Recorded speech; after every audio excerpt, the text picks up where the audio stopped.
Salut! Une petite vidéo pour vous aider à l'épreuve uniforme de français. Je tiens à rappeler certaines petites affaires. Déjà, c'est le Cégep qui est responsable de l'épreuve. Moi, je n'ai aucune information vraiment par rapport à l'épreuve. Je vous l'ai dit dans la session. Euh, à compter de lundi prochain, la direction revient. Donc, à ce moment-là, sûrement que vous allez avoir des nouvelles. Je peux pas vraiment vous le dire. J'ai eu des informations contradictoires, donc je vous fais cette petite vidéo-là juste pour m'assurer que tout fonctionne, que vous ayez des informations qui soient un petit peu plus précises, ce genre de choses-là, essayer de vous aider. Donc c'est assez simple. Je vais mettre en ligne sur l'IA dans la section documents des épreuves, puis on va voir un tout petit peu à quoi ça ressemble. Je vous explique ça rapidement, puis idéalement après ça, ça va vous aider. Donc, déjà, voici une épreuve, c'est l'épreuve du 15 mai 2019. Ça ressemble à ça, une épreuve normalement. Vous recevez l'épreuve en cahier papier.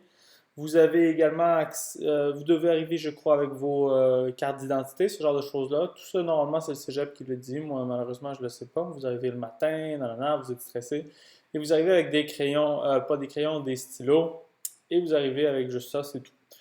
Maintenant, ce à quoi ça ressemble, évidemment. Bon, il y a un cahier de rédaction, si on ne l'a pas vu, puis il y a des sujets de rédaction. Vous avez trois sujets de rédaction, tout le temps, tout le temps, tout le temps. Donc, un, deux, trois, ça va ressembler à ça. Vous allez avoir donc des poèmes. Ici, c'est fort probablement un poème. Vous allez avoir donc des romans. Ici, on dit romans autobiographiques. On va avoir parfois des essais. Et on va avoir parfois aussi du théâtre. On va avoir du québécois, donc Anne Hébert. On va avoir du français, Émile Zola. Et donc, dans l'ensemble de l'épreuve, c'est pas mal la seule chose qu'on est capable de prévoir. La dernière chose qu'on peut prévoir, c'est que parfois, il va y avoir des comparaisons de textes, donc Émile Zola, Daniel Pénac ou Louis Gauthier et Anne Hébert. Et donc, il va y avoir aussi des textes uniques à aller analyser. Maintenant, ce qui est important, c'est de comprendre. Vous n'êtes pas certain de ce qu'il va y avoir. Parfois, il va y avoir des comparaisons et parfois, il ne va pas y en avoir.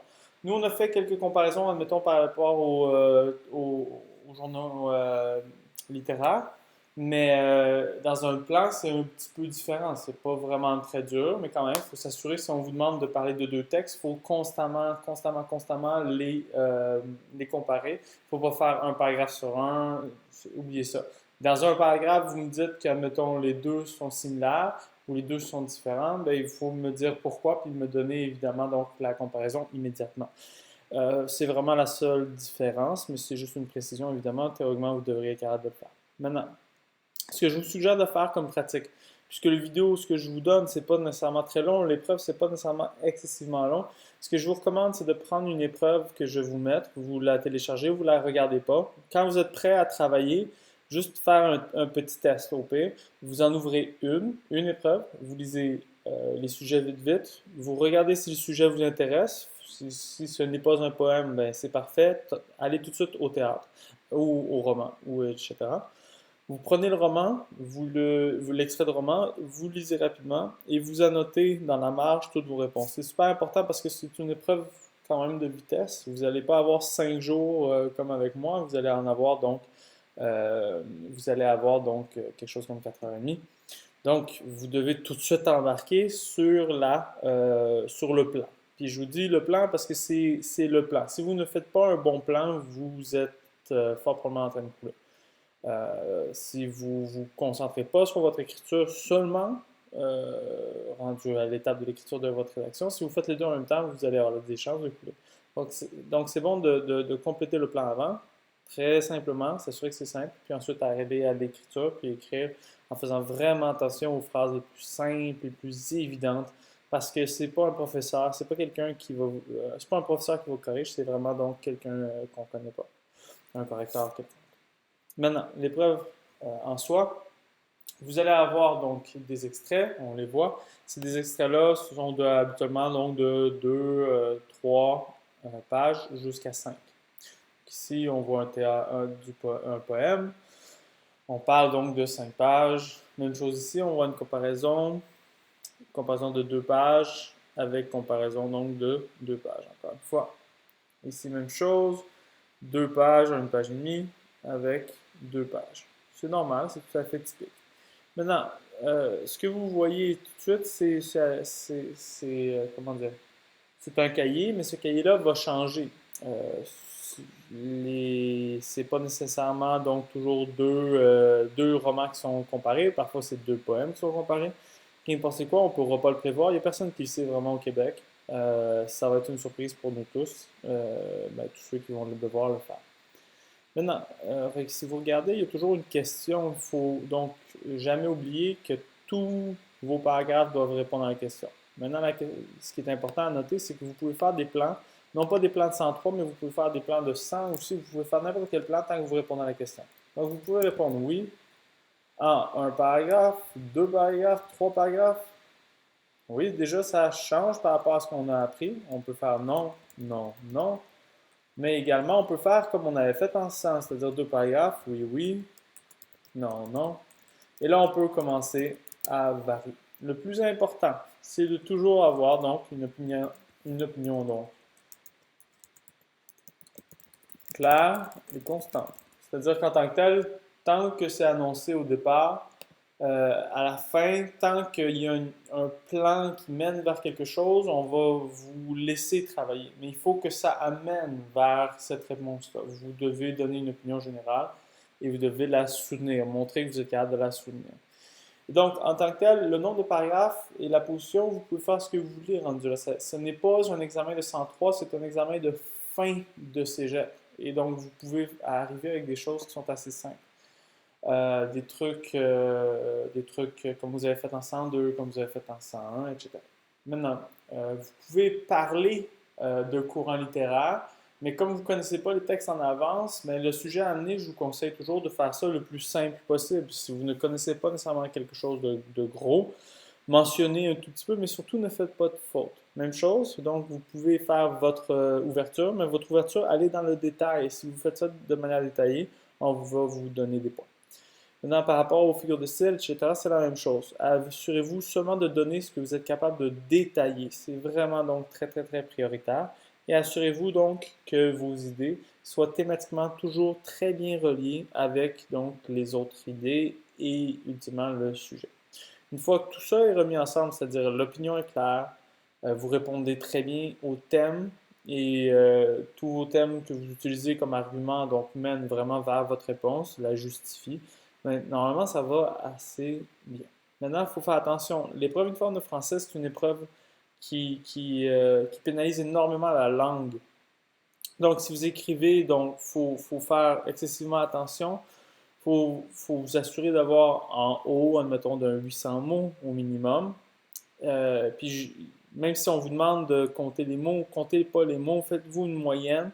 Si vous arrivez à 800, peut-être écrire un tout petit peu de mots. Si vous arrivez à 1000, assurez-vous de réduire un tout petit peu. Ceux qui ont beaucoup, beaucoup le besoin d'écrire, j'en ai reçu des 1600 mots en examen final, vous allez avoir des problèmes. Assurez-vous d'être précis. Vous n'avez pas de temps. Il n'y a pas de temps à perdre. Assurez-vous d'être précis. Répondez à un texte comme si vous retourniez en 101. Ça va vous donner vraiment la base, quelque chose de simple, quelque chose de direct, quelque chose qui répond à la question, comme on l'a dit, des thèmes qui sont clairs, évidents, des explications qui sont savantes, mais très directes. Ça va vous faire passer. Il n'y a personne qui va avoir accès à cette note-là. Vous allez avoir réussite ou échec et c'est tout. Une fois que l'examen est fini, vous recevez votre note à une date quelconque. Ça, c'est pas moi qui le sais. Puis, comme je vous dis, vous allez avoir donc réussite ou échec et c'est tout. Il n'y a personne qui sait. Vous pouvez l'avoir coulé 15 fois, il n'y a personne qui va jamais le savoir.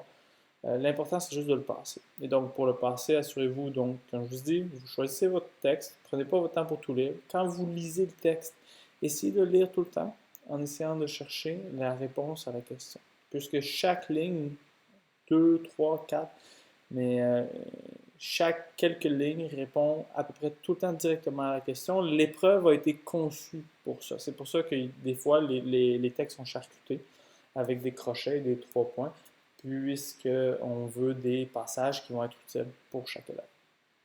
Donc, il faut savoir les répétitions de mots. Si vous voulez avoir un beau vocabulaire, c'est bien, mais ce n'est pas excessivement pénalisant. Assurez-vous surtout de ne pas faire énormément de fautes de syntaxe. Donc, des phrases qui vont droit au but, c'est bien. S'il vous manque des mots ou si vous avez des mots en trop ou si les phrases ne font plus trop de sens parce qu'il y a des croisements, c'est quasiment, ça peut vous causer un échec facilement. Même chose, assurez-vous que les participes passés, ce genre de choses-là, ça soit, essayez d'écrire au présent si vous pouvez, aller avec des verbes que vous connaissez, évitez le pluriel ou le féminin à la limite, mais assurez-vous que d'un point de vue de la grammaire, ce soit simple, parce que le but, c'est seulement de le passer. En soi, c'est pas une épreuve qui est excessivement dure, mais comme elle est un peu différente, beaucoup d'élèves ont tendance à essayer de forcer, essayer de faire comme ils faisaient, mettons, 103, mais c'est pas ça qu'on veut. On veut pas valider votre 103. On veut avoir votre avis général si vous êtes capable de le faire. Que ce soit deux paragraphes avec des IP, des IS, combien d'IP, combien d'IS, c'est pas tant nécessaire. Assurez-vous que ce soit donc, comment dire, qu'il y ait une certaine symétrie dans votre plan. Mettons deux paragraphes, deux IS chaque, ou mettons trois paragraphes, deux IS chaque. C'est correct. C'est juste assurez-vous encore une fois que le nombre de mots soit correct et que le nombre de fautes encore plus soit correct. Et donc, c'est pas mal ce que j'avais à vous dire. Assurez-vous, comme je vous dis, vous pouvez regarder. Là, on va faire le test. Je vais pas prendre lui. J'en ai plein d'autres, des épreuves. Euh, Quand on regarde une épreuve, là, je peux toutes vous les montrer, mais encore une fois, vous regardez. Peut-on affirmer que Voltaire et Victor Hugo dénoncent la guerre de la même façon? Ben, n'oubliez jamais de commencer vos paragraphes avec des éléments qui répondent à cette question. Donc, tout d'abord, on peut en effet affirmer que Voltaire et Hugo dénoncent la guerre de la même façon, puisqu'elle provoque la famine chez les gens. Donc, là, j'ai rattaché mon thème de la famine à la guerre et j'ai donné mon opinion, ça va être bon. Même chose ici, peut-on dire que les gens sont brisés par le malheur? Je pourrais dire non, ils ne sont pas brisés par le malheur. Puis je peux reprendre les mots là, sans m'inquiéter tant que ça. Là, dans ces extraits, on ne peut pas dire que les gens sont brisés par le malheur, puisque la famille soutient toujours ses membres. Et là, j'aurais rattaché un nouveau thème. Encore une fois, par contre, si vous avez des comparaisons, donc peut-être juste d'affirmer que les extraits, donc la perte d'un être cher présenté de la même façon. Si je dis oui, il faut que je présente donc une citation de chaque. Donc j'aurais pu te parler que les extraits sont différents au niveau de la chicane, admettons. Bon, la chicane, c'est pas un bon thème, mais quand même, là. Ils sont différents au niveau de la bonne entente, admettons. Puis, je veux dire, sont différents, mais il va falloir que j'explique la différence. Ils sont différents puisque d'un bar, Menot est, je sais pas moi, s'entend bien avec les Français, tandis que dans Marie Chapdelaine, Maria s'entend bien avec les Anglais. Admettons. Mais à chaque fois, il faut que je montre mes extraits et que je les confronte. Ça, c'est ce qu'il ne faut jamais oublier. Dans le même paragraphe, directement quand je le dis. Ça peut être donc très rapide, ça peut être très simple des petits extraits, mais il faut les confronter quand même. Et donc, c'est ce que j'aurais tendance à vous dire. Vous ouvrez un texte, assurez-vous de bien, bien, bien comprendre, et ensuite vous le lisez. Si vous regardez, là, évidemment, on dit brisé par le malheur, mettons le deuxième. Je vous ai dit, ça c'est un dernier truc. On va aller avec l'extrait. Oups. Donc, deuxième extrait, on disait est-ce que les gens sont brisés par le malheur? Donc, je vais regarder s'il y a quelque chose par rapport au malheur. Et tout de suite, on est en train de dire bon, très rares sont ceux qui ont fait un bon départ, etc. On voit des éléments par rapport au malheur déjà tout de suite. On dit sous les arbres, on s'est retrouvé les trois là, sous les arbres. On voit peut-être la peur, le malheur à l'intérieur de la peur. La terre s'est mise à onduler comme une feuille de papier que le vent emporte, bruit sourd, immeuble en train de s'agenouiller, il n'explose pas. Ils implosent, emprisonnant les gens dans leur ventre.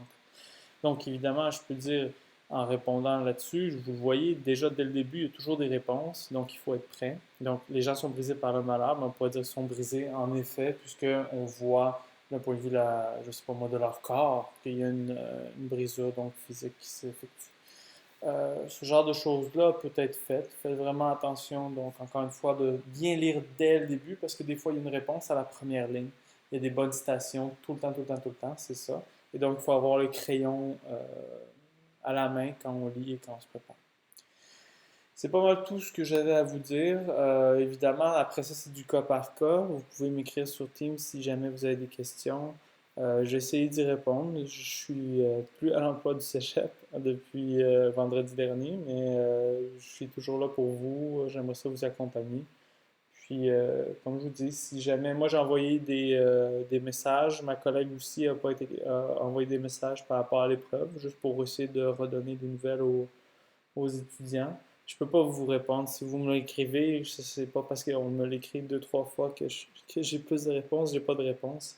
De ce que je comprends, certaines personnes auront à faire l'épreuve, certaines autres personnes n'auront pas à le faire. Est-ce que c'est parce que il y a des gens à qui il ne manquait que ce cours-ci et que ces personnes-là n'auraient pas à faire l'épreuve, tandis que ceux qui continuent, admettons, à qui il reste des cours, ben eux, non. Je sais pas. Malheureusement, je pourrais vous le dire plus tard. Donc, je vous conseille de faire comme je vous ai dit. Faites-vous une petite pratique. Essayez de faire des plans. Si vous voulez m'envoyer les plans, à la limite, je peux les regarder par Teams. C'est juste des petits plans pour regarder si vous faites bien les thèmes ou si vous formulez bien les choses. Puis, si vous faites vos pratiques, d'après moi, ça va super bien se passer. À bientôt.